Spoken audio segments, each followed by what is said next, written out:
खटाई में पड़ी चीन की दूसरे देशों पर कब्जे वाली नीति। चीन की बेल्ट एंड रोड परियोजना का निकलने लगा है तेल।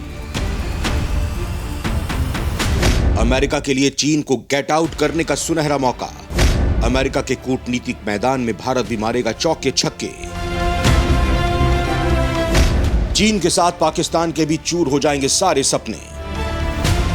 दोस्तों, चीन की दूसरे देशों पर कब्जे की नीति का अब दिवाला निकलने वाला है। कोरोना के कारण उसकी अर्थव्यवस्था का जो हाल हुआ है वो इसी ओर इशारा कर रहा है। चीन की ऐसी हालत से अमेरिका की पांछें खिल गई हैं, क्योंकि चीन के यहां आई हुई इस आपदा में उसे अपने लिए अवसर दिखाई दे रहा है। दोस्तों, दरअसल विकास के नाम पर फैलाए गए अपने इस मकड़ जाल से चीन ने न जाने अब तक कितने देशों को अपना आर्थिक गुलाम बना लिया है, उनकी जमीन पर कब्जा कर लिया है, उन्हें आर्थिक रूप से बर्बाद कर दिया है। श्रीलंका इसका सबसे बड़ा उदाहरण है, जो आज पूरी तरह कंगाल हो चुका है। पाकिस्तान का भी कमोबेश यही आलम है। बांग्लादेश भी चीन के बवंडर में फंसता जा रहा है, लेकिन अब पैसों की कमी के कारण उसकी ये योजना खटाई में पड़ती दिखाई पड़ रही है, जिसका लाभ उठाने की अमेरिका ने पूरी तैयारी कर ली है। हालांकि अमेरिका ने कुछ महीने पहले ही चीन की बेल्ट एंड रोड परियोजना की काट के लिए अपनी एक योजना लॉन्च की थी, जिसके जरिए गरीब देशों को विकास के नाम पर भारी भरकम कर्ज देने का इंतजाम किया गया था। लेकिन चीन की योजना के आगे अमेरिका की योजना पनप नहीं पा रही थी, जिससे पश्चिमी देशों को काफी टेंशन थी। लेकिन अब जब चीन की हालत खस्ता हो गई है तो अमेरिका को अपनी योजना परवान चढ़ती दिखाई दे रही है। दोस्तों, भारत भी चीन की इस नीति का हमेशा विरोधी रहा है और वो दूसरे देशों को इसे लेकर आगाह करता आया है। खासकर अपने पड़ोसी देशों पर चीन के बढ़ते कब्जे ने उसकी टेंशन बढ़ा दी थी। बांग्लादेश, नेपाल, श्रीलंका को उसने कई बार इसे लेकर चेताया भी था, लेकिन उनके ऊपर चीन ने विकास का वो भ्रमजाल डाल रखा था कि उन्हें अपनी बर्बादी भी नहीं दिखाई दे रही थी। लेकिन अब जब चीन की इस योजना की भद पिट रही है तो भारत भी राहत की सांस ले रहा है। दोस्तों, मतलब कुल मिलाकर अब चीन की कब्र पूरी तैयार हो चुकी है। बस अब इसमें तिलांजलि देने की देर है, जिसमें भारत सबसे आगे है। दोस्तों, आज के इस वीडियो में हम चीन की इस बेल्ट एंड रोड परियोजना की शव यात्रा को लेकर चर्चा करेंगे, जिसे निकालने में भारत ने बड़ी भूमिका निभाई है। बेल्ट एंड रोड इनिशिएटिव से बर्बाद हुआ चीन, ड्रैगन के लिए अब बोझ बना BRI। एक और जब अमेरिका चीन को हराने के लिए दुनिया के अलग अलग कोनों में पैसा झोंकने के लिए तैयार है, तब चीन का महत्वाकांक्षी प्रोजेक्ट खुद कई तरह की चुनौतियों से जूझ रहा है। दुनिया के कई देशों में प्रभावी साबित होने के बाद भी बेल्ट एंड रोड अब चीन के लिए सिरदर्द बनता जा रहा है। दोस्तों, लगभग एक दशक से चीन ने अपने बेल्ट एंड रोड प्रोजेक्ट में अरबों डॉलर खर्च किए हैं। अपने इस अंतर्राष्ट्रीय प्रोजेक्ट के तहत चीन पापुआ न्यू गिनी से कीनिया तक हाईवे, श्रीलंका से पश्चिम अफ्रीका तक बंदरगाह और लैटिन अमेरिका से दक्षिण पूर्व एशिया तक बिजली और टेलीकॉम इंफ्रास्ट्रक्चर का जाल बिछा रहा है। लेकिन चीन की बेल्ट एंड रोड पहल अब संकट के कगार पर पहुंच गई है। इससे बीजिंग को फायदा कम, नुकसान ज्यादा हो रहा है। ये पहल अब चीन के लिए बोझ बन गई है, जो पश्चिमी देशों के लिए शुभ संकेत माने जा रहे हैं। ऐसा कहा जा रहा है कि अमेरिका चीन की इस कमजोरी का फायदा उठाकर मौके पर चौका मार सकता है। लेकिन जानकारों की माने तो ये डगर इतनी आसान नहीं है। आखिर ऐसा क्यों कहा जा रहा है, मैं वीडियो में आपको आगे बताऊंगा। लेकिन उससे पहले ये बता देता हूं कि चीन की ये योजना किस तरह से अब उसके लिए काल बनती जा रही है। अपने ही बनाए जाल में फंसता जा रहा है चीन। दूसरे देशों पर कब्जे की भूख अब पड़ रही है भारी। BRI पहली बार 2013 में चीनी राष्ट्रपति शी जिनपिंग द्वारा सिल्क रोड के रूप में एक भाषण में सामने आया था, जिसे अप्रैल 2015 में चीन पाकिस्तान आर्थिक गलियारे की घोषणा के साथ हटा दिया गया था। BRI ग्वादर से चीनी शहर झिंजियांग में काशगर तक फैला था। चीन ने पाकिस्तान के ग्वादर को लॉन्च पैड के रूप में चुना था और इसे हिंद महासागर में बीजिंग की वाणिज्यिक खिड़की के रूप में पेश किया, जो कि बेल्ट एंड रोड इनिशिएटिव के तहत क्षेत्रीय एकीकरण का केंद्र था। जब CPEC समझौतों पर हस्ताक्षर किए गए तो पाकिस्तान की सरकार ने ग्वादर को पाकिस्तान का आर्थिक भविष्य कहा और दावा किया कि ग्वादर का सकल घरेलू उत्पाद 2017 में अनुमानित 430 मिलियन अमेरिकी डॉलर से बढ़कर 2050 तक 30 बिलियन अमेरिकी डॉलर हो जाएगा। ये यहाँ की 90,000 जनसंख्या के लिए 12 लाख नौकरियों का उत्पादन करेगा। लेकिन आज बीजिंग में 20वीं चीनी कम्युनिस्ट पार्टी कांग्रेस होने तक CPEC संकट के कगार पर है, जैसा कि खुद BRI है।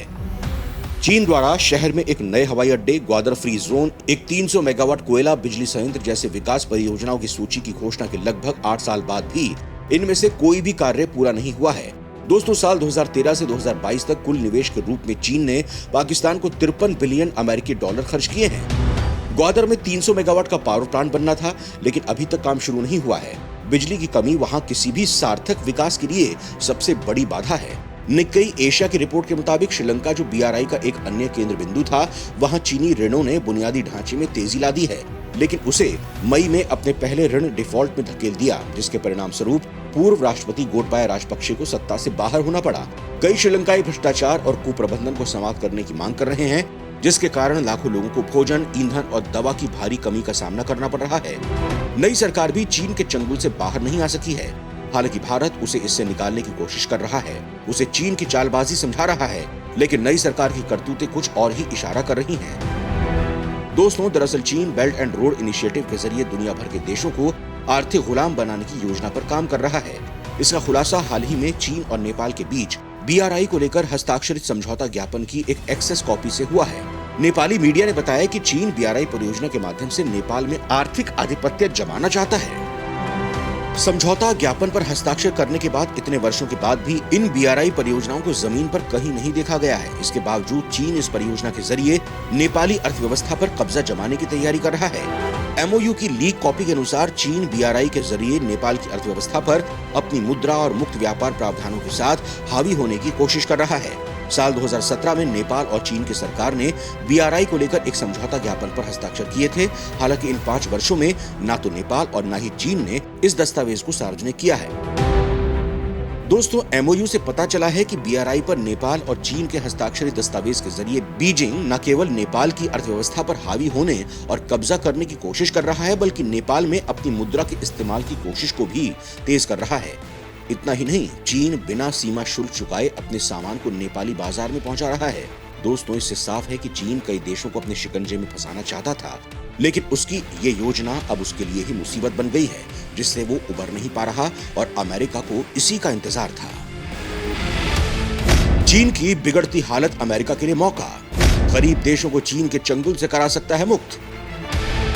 दोस्तों, एक ओर जब अमेरिका चीन को हराने के लिए दुनिया के अलग अलग कोनों में पैसा झोंकने के लिए तैयार है, तब चीन की महत्वाकांक्षी प्रोजेक्ट खुद कई तरह की चुनौतियों से जूझ रहा है। दुनिया के कई देशों में प्रभावी साबित होने के बाद भी बेल्ट एंड रोड अब चीन के लिए सिरदर्द बनता जा रहा है। फंड की कमी और राजनीतिक उठापटक के चलते कई प्रोजेक्ट अधर में लटके हुए हैं। चीन के प्रोजेक्ट को लेकर कई देशों में चिंता भी देखी जा रही है। कुछ देश कर्ज के बोझ से परेशान हैं, तो कुछ चीन के बढ़ते प्रभाव से। कई जगहों पर इस तरह के आरोप भी लग रहे हैं कि बेल्ट एंड रोड पर एक कर्ज का जाल है, जिसे लोकल इंफ्रास्ट्रक्चर पर कब्जा करने के लिए बनाया गया है। इन आरोपों की वजह से इनिशिएटिव की छवि को भी गहरा नुकसान हुआ है। विश्लेषकों का कहना है कि संभवतः घरेलू आर्थिक चुनौतियों और दुनिया भर में बदल रही वित्तीय परिस्थितियों के चलते चीन के ऋणदाता और पॉलिसी मेकर्स इसमें पैसा लगाने से कतरा रहे हैं। अमेरिका के लिए सबसे अच्छा मौका है। चीन का प्रोजेक्ट कमजोर पड़ रहा है और इसी समय वो आगे आकर इच्छुक साझेदारों के साथ दुनिया भर में निर्माण का जाल बिछा सकता है। लेकिन अमेरिका के लिए आसान नहीं होगा, चाहे अरबों डॉलर का निवेश जुटाना हो या इंफ्रास्ट्रक्चर का संचालन करना। ऐसे क्षेत्र जिनमें चीन माहिर है। दोस्तों, दरअसल चीन के बेल्ट एंड रोड इनिशिएटिव से मुकाबला करने के लिए अब अमेरिका भी ग्लोबल इंफ्रास्ट्रक्चर डेवलपमेंट में अपनी भूमिका को बढ़ाना चाहता है।